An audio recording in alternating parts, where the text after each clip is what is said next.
নমস্কার। আমরা পশ্চিমবঙ্গ রাজ্যের কলকাতা শহরের নাট্যদল একটি দল। ন্যাশনাল স্কুল অফ ড্রামার আয়োজনে যে নাট্য মহোৎসবের আয়োজন করা হয়েছে, ভারত রঙ্গ মহোৎসব এবং বিশ্ব জনরঙ্গ মহোৎসবের অংশ হিসেবে আমরা এখানে নাটক উপস্থাপনা করব। আমরা একটি দল 52 বছর ধরে পশ্চিমবঙ্গের বিভিন্ন জায়গায় তথা ভারতবর্ষের বিভিন্ন জায়গায় আমাদের নাটক পরিবেশন করে আসছি এবং আমরা সবসময় আপনাদের আশীর্বাদ পেয়েছি। তাই আমরা চেষ্টা করব এবারও আপনাদের সামনে একটি সুন্দর উপস্থাপনা পরিবেশন করার। আমাদের নাটক পঞ্চম বেদ আমরা শুরু করব। আমরা শুরু করছি আমাদের অনুষ্ঠান পঞ্চম বেদ।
সবার আশা পূরণ করে সবার প্রয়োজন যায়।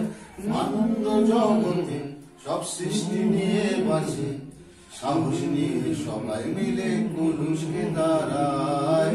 আয় রে আয়, সময় বয়ে যায়, মোদের দেশ ডাকে নূর করে আয়। আয় রে আয়, সময় বয়ে যায়, মোদের দেশ ডাকে ভালোবেসে আয়।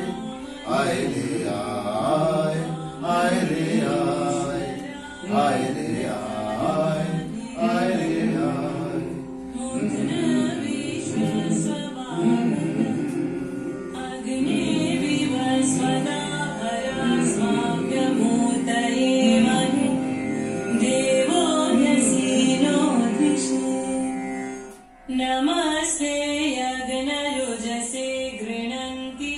পূর্বরঙ্গ সমাপ্ত হয়েছে। আসুন আমরা যা যা শিখেছি তার অনুশীলন করি। প্রণাম গ্রহণ করুন মনিবর। আপনারা আপনাদের আসন গ্রহণ করুন।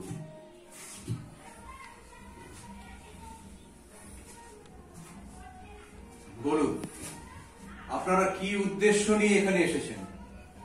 গুরুদেব, আপনি যেদিন থেকে পঞ্চম বেদ সৃষ্টি করেছেন সেদিন থেকেই আমাদের মনে নানা প্রশ্নের উদয় হয়েছে।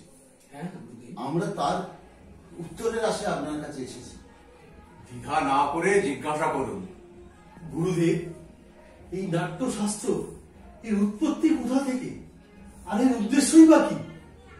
আপনি খুব ভালো প্রশ্ন করেছেন। এই প্রশ্নটি শুধু নাটকের নয়, এটি হলো জীবনের মর্ম বোঝার একটি মাধ্যম। ত্রেতা যুগে মানুষ যখন কাম এবং লোভের বশে অধর্ম এবং দ্বন্দ্বের দিকে এগিয়ে যাচ্ছিল, তখন ইন্দ্রদেব ব্রহ্মার কাছে প্রার্থনা করেছিলেন যাতে এমন একটি মাধ্যম সৃষ্টি করা যায় যেখানে দর্শন এবং শ্রবণ একই সাথে করা যায়। এই উদ্দেশ্য নিয়েই যাতে সমাজে আবার শান্তি ফিরে আসে, মানুষ শিক্ষা এবং ধর্মের পথে ফিরে আসে, সেই কারণে।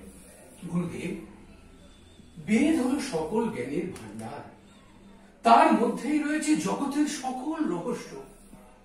আচ্ছা গুরুদেব, এই 4টি বেদ এই কি আমাদের জন্য যথেষ্ট ছিল না? তাহলে কেন আবার একটা নতুন বেদ সৃষ্টি হলো গুরুদেব? এটি যাতে সকল মানুষের কাছে গ্রহণযোগ্য হয়, নাটকের মাধ্যমে মানুষ যাতে আবার ধর্মের পথে, শিক্ষার পথে ফিরে আসতে পারে, সেই ভাবনা নিয়েই ব্রহ্মা এই 4টি বেদের উপাদান একত্রিত করে নাট্যভেদ রচনা করেন। 4টি বেদের উপাদান, সেটা কি গুরুদেব?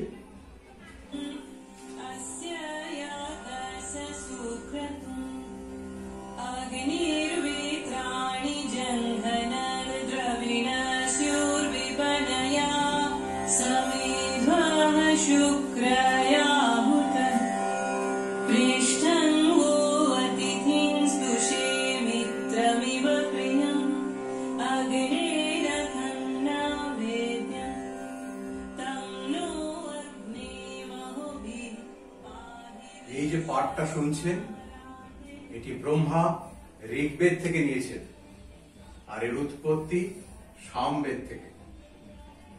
যজুর্বেদ থেকে নেওয়া হয়েছে অভিনয়, আর অথর্ব বেদ থেকে নেওয়া হয়েছে রস।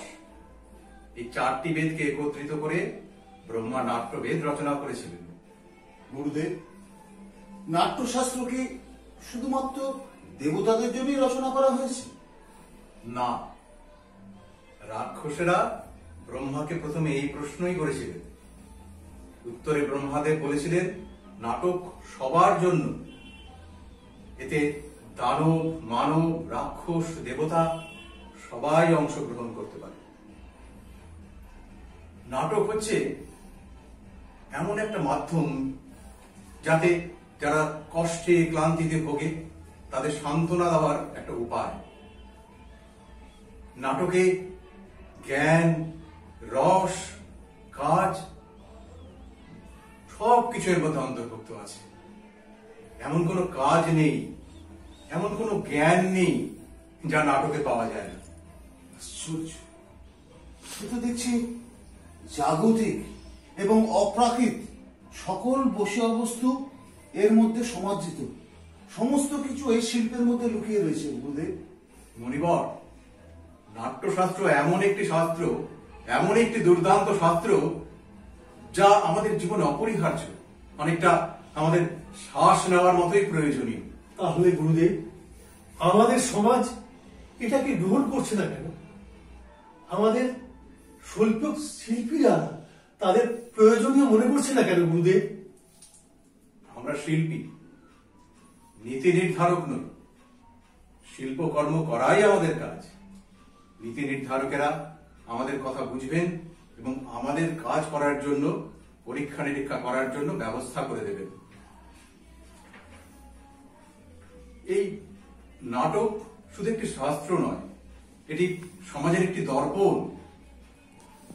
এখানে এই নাটকের মাধ্যমে মানুষকে মানবতার পথে, সত্যের পথে নিয়ে আসা যায়। এখানে জাতি, ধর্ম, বর্ণ এবং ভৌগোলিক পরিসীমা অতিক্রম করে মানুষকে মানবতার পথে নিয়ে আসা যায়। এখানে সাম্যের পথে নিয়ে আসা যায় মানুষকে। মানুষে ভেদাভেদ দূর করা যায়। এইভাবে যদি চলতে থাকে তাহলে একদিন এই পৃথিবী আদর্শ পৃথিবীতে পরিণত হবে।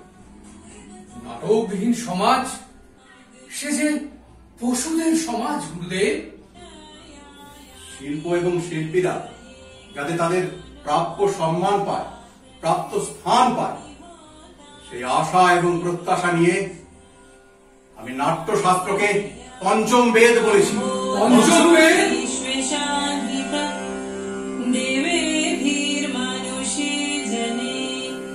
अग्निं दूतं वृणीमहे भूत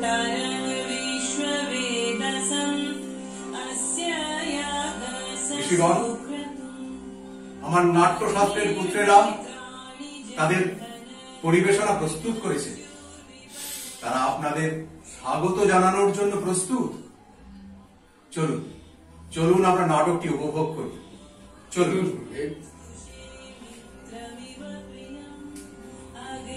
এই জাতির উন্নতি হোক, সকলের শুভ হোক। মহাবিশ্ব এক আনন্দের বিশ্ব তৈরি হোক। বিশ্ব বিকশিত হোক এবং আকাশ নির্মল হোক। মানুষ নির্ভীক থাকুক, দুষ্টের দমন হোক।